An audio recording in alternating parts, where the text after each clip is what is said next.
ఇక మొదలెడదామా?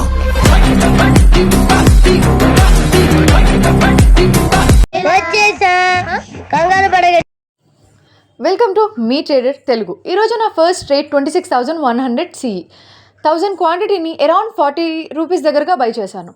ఆ టైంలో మార్కెట్ 25,940 పాయింట్స్ దగ్గరగా ఉంది. మనం ఏదైనా కొన్నాము అంటే ఫస్ట్ లాస్ రావడం కామన్. మార్కెట్ 25,920 పాయింట్స్ దగ్గరగా పడింది. నా ప్రీమియం 32 రూపీస్కి పడిపోయింది. కొంచెం లాస్ వచ్చినా నేను మార్కెట్ రేజ్ అవుతుందన్న వ్యూలోనే ఉన్నాను. 25,900 మార్కెట్కి సపోర్ట్ కాబట్టి అక్కడ నుంచి మార్కెట్ మళ్ళీ రేజ్ అవుతుందన్న వ్యూలో నేను చాలా కాన్ఫిడెంట్గానే ఉన్నాను. మళ్ళీ అక్కడ నుంచి మార్కెట్ పెరుగుతుందని, ఖచ్చితంగా మార్కెట్ 25,900 దగ్గర సపోర్ట్ తీసుకుంటుందన్న వ్యూలోనే ఉన్నాను. సో ఇంత కాన్ఫిడెంట్గా ఉన్నాను కాబట్టి ఈ ట్రేడ్ని అలానే హోల్డ్ చేసి ఇంకో ట్రేడ్ తీసుకున్నాను. 25,950 సిఈని 200 క్వాంటిటీ బై చేశాను. ఎందుకంటారా? ఏమో అండి, అదో పిచ్చి. మీరేంటో మీ విధానాలు ఏంటో ఇప్పటికి నాకు అర్థం అవరో బాబు.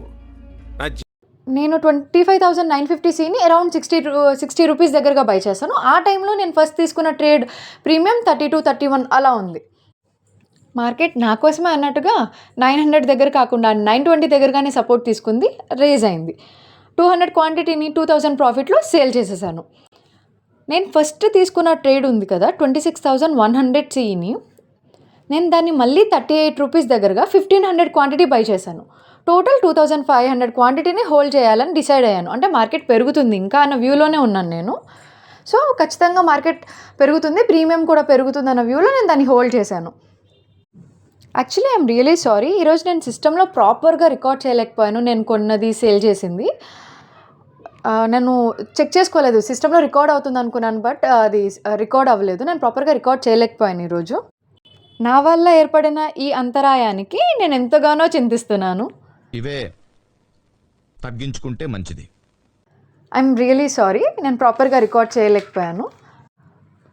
నేను 2,500 క్వాంటిటీని 26,100 సిలో హోల్డ్ చేస్తున్నాను కదా, అది అరౌండ్ 10-5 ఆ టైంకి మార్కెట్ చాలా ఇంక్రీజ్ అయింది అండ్ ప్రీమియం 72 దగ్గరగా వచ్చింది. నేను అక్కడ సేల్ చేసేసాను. 80,000 ప్రాఫిట్ బుక్ చేశాను నేను అక్కడ. దాన్ని బుక్ చేసేసాక నేను ఇంకొక సిఈ ట్రేడే తీసుకున్నాను. 26,900 సిఈని నేను 1000 క్వాంటిటీ బై చేశాను. ఎందుకు బాగానే చేసుకుంటున్నావు కదా. సో ఫస్ట్ అది ప్రాఫిట్ వచ్చింది, 5-6,000 ప్రాఫిట్ ఇస్తే నేను అక్కడ దాన్ని సెల్ చేయలేదు. తర్వాత కొంచెం అది అక్కడక్కడే ఉంది, కొంచెం లాస్లోకి వచ్చింది. నేను అక్కడ క్యాండిల్స్ చూస్తే అక్కడ నుంచి మార్కెట్ పడేలా ఉంది. అప్పటికే మార్కెట్ 26,000 దగ్గరకు వచ్చింది. సో అక్కడ రెసిస్టెన్స్ తీసుకొని మళ్ళీ మార్కెట్ ఫాలో అవుతుంది అన్న ఒక దాంతో నేను దీన్ని 9,000 లాస్లో దీన్ని అమ్మేసి వెంటనే పీఈ తీసుకున్నాను. పీఈ ట్రేడ్ 26,000 పీఈని బై చేశాను. అరౌండ్ 38-39 రూపీస్ దగ్గరగా బై చేశాను. 2,500 క్వాంటిటీ బై చేశాను. దాన్ని నేను 55 రూపీస్ దగ్గరగా సేల్ చేసేసాను. సో ఈరోజు అలా ఓవరాల్ నాకు 1 lakh ప్లస్ ప్రాఫిట్ వచ్చింది. Intelligent fellow. నాకు తెలుసు మార్కెట్లో లాస్ ఉంటుందని. మార్కెట్ని ఎవ్రీడే నేను ప్రాఫిట్ వస్తుంది అని నేనేం ఎక్స్పెక్ట్ చేయట్లేదు. నేను తీసుకున్న ప్రతి ట్రేడ్ నేను నా రిస్క్ అవన్నీ క్యాలిక్యులేట్ చేసుకునే తీసుకుంటున్నాను. ఎవ్వరూ దీన్ని చూసి ఎవ్రీడే మార్కెట్లో ఇంత అమౌంట్ వచ్చేస్తుంది, ఈజీగానే వస్తుంది అన్న అస్సలు అనుకోవద్దు. మార్కెట్లో లాస్ ఉంటుంది. సో ఎవరైనా మార్కెట్లోకి రావాలి అనుకుంటే, ట్రేడ్ చేయాలి అలా అనుకుంటే, సర్టెన్ అమౌంట్ లాస్ అయినా పర్లేదు, నా లైఫ్కి ఎటువంటి ప్రాబ్లం రాదు అన్నప్పుడే మార్కెట్లోకి రండి.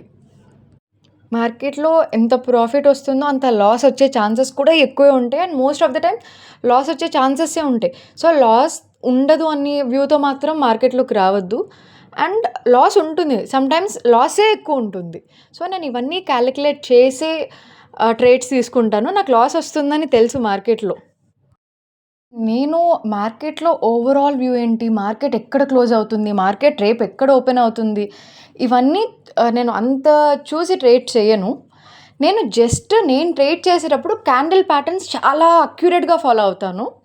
అండ్ నేను ఆ క్యాండిల్స్ని బట్టి నేను ట్రేడ్ చేసే టైం ఆ టైం వరకే నేను అబ్జర్వ్ చేస్తాను. తర్వాత నేను ఓవరాల్ వ్యూ చూడను అసలు. ఆ పర్టికులర్ టైంలో మార్కెట్ పెరుగుతుందా పడుతుందా అలా చూసుకొని నేను బై చేసి సేల్ చేసేస్తాను. నేనేమి హోల్డ్ చేయను ఆర్ ఒక డే హోల్డ్ చేసి నెక్స్ట్ డే మార్నింగ్ అమ్మడం, నేను అవేం చేయను. నేను ఆ పర్టికులర్ పాయింట్ ఆఫ్ టైంలో ఏం జరుగుతుంది అన్న దాంట్లోనే నేను ట్రేడ్స్ తీసుకుంటాను. మోస్ట్లీ 9:15 to 9:45 బిట్వీన్ నేను ట్రేడ్స్ క్లోజ్ చేయడానికే ట్రై చేస్తాను. సమ్ టైమ్స్ ఇఫ్ ఏదైనా కొంచెం అటు ఇటు అయితే 10 మ్యాక్సిమం 10:30 అంతే. దాని తర్వాత నేను ఎక్కువ అంత ట్రేడ్స్ తీసుకోను. అండ్ నేను ఆ పర్టిక్యులర్ పాయింట్ ఆఫ్ టైంలోనే మార్కెట్ ఎలా ఉంటుంది అన్న వ్యూలో తీసుకుంటాను. ఓవరాల్గా మార్కెట్ వ్యూ నేను అసలు చూడను. ఆ బేసిస్ మీద నేను ట్రేడ్స్ తీసుకోను. ఆ పర్టిక్యులర్ పాయింట్ ఆఫ్ టైంలో వ్యూ ఏంటి, ఆ బేసిస్ మీద మాత్రమే నేను ట్రేడ్స్ తీసుకుంటాను. Thank you. మీరు చూసింది కొంతే, చూడబోయేది ఇంకెంతో. అందుకే సబ్స్క్రైబ్ చేసుకోండి.